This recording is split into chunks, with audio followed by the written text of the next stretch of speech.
लीजिए, सुनिए मुंशी प्रेमचंद की कहानी रानी सारंगा।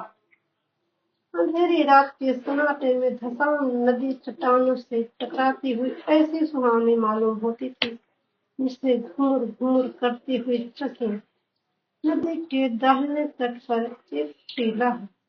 उस पर एक पुराना दुर्ग बना हुआ है जिसको जंगली वृक्षों ने घेर रखा है।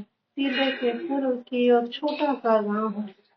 यह गढ़ी और गांव दोनों को एक बुंदेला सरदार के कीर्ति चिन्ह है। शताब्दियां व्यतीत हो गई। बुंदेलखंड में कितने ही राज्यों का उदय और अस्त हुआ। मुसलमान आए और गए, बुंदेला राजा उठे और गिरे। कोई गांव, कोई हल्का ऐसा न था जो इन दुर्व्यवस्थाओं से पीड़ित न हो, मगर इन दुर्ग पर किसी शत्रु की विजय पताका न लहराई और इस गांव में किसी विद्रोह का भी पदार्पण न हुआ। यह उसका सौभाग्य था। मनोज सिंह वीर राजपूत था। वह जमाना ही ऐसा था जब मनुष्य मात्र को अपने बाहुबल और पराक्रम ही का भरोसा था।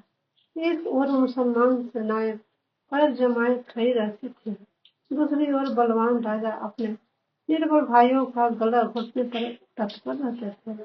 अनिरुद्ध सिंह के पास सवारों और सियादों का एक छोटा सा मगर सजीव दल था। इससे वह अपने कुल और मर्यादा की रक्षा किया करता था। उसे कभी चैन से बैठना नसीब न होता था।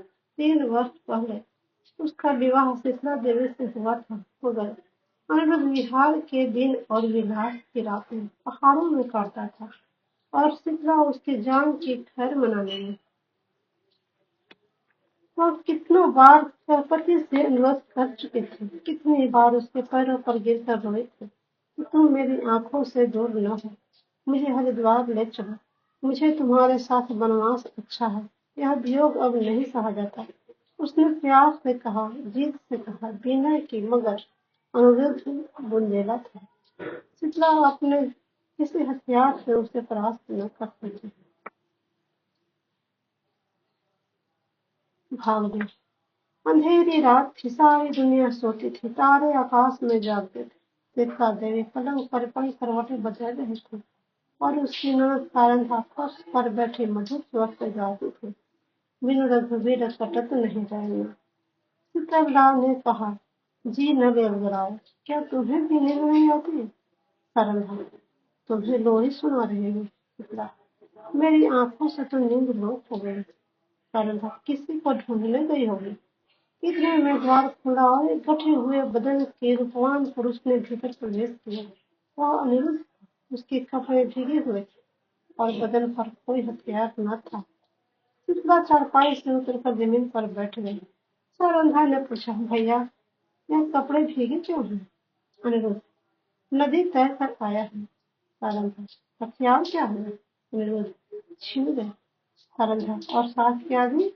अनिरुद्ध, सबने वीर गति पाई। शीतला ने दबी जुबान से कहा, ईश्वर नहीं कुशल किया, मगर सारंगा के तीरों पर बल पड़ गए और मुखमंडल गर्व से सफेद हो गया।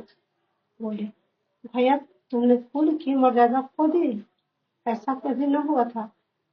सारंगा भाई पर जान देती थी। उसके मुंह से यह धिक्कार सुनकर अनिरुद्ध लज्जा और खेद से विकल हो गया। वो यह वीराग्नि जिसे क्षण भर के लिए अनुराग ने दबा दिया था, फिर ज्वलंत हो गई।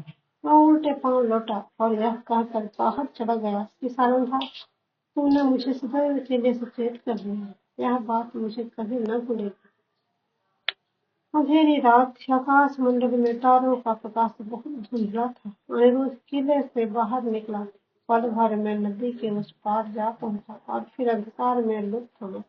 शीतला उसके पीछे पीछे किले की दीवारों तक आई, मगर जब अनिरुद्ध छलांग मारकर बाहर कूद पड़ा तो वह विरहनी एक चट्टान पर बैठकर रोने लगी।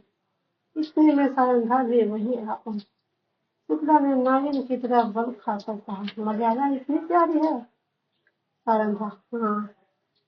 शीतला, अपना पति होता तो हृदय में छिपा लेती। सारंगा, ना, छाती में छुरा चुभा देती। शीतला ने ऐंठ कर कहा, चोली में छिपाती फिरोगी, मेरी बात की रह में बांध लो। सारंगा, जिस दिन ऐसा होगा मैं भी अपना वचन पूरा कर दिखाऊंगा।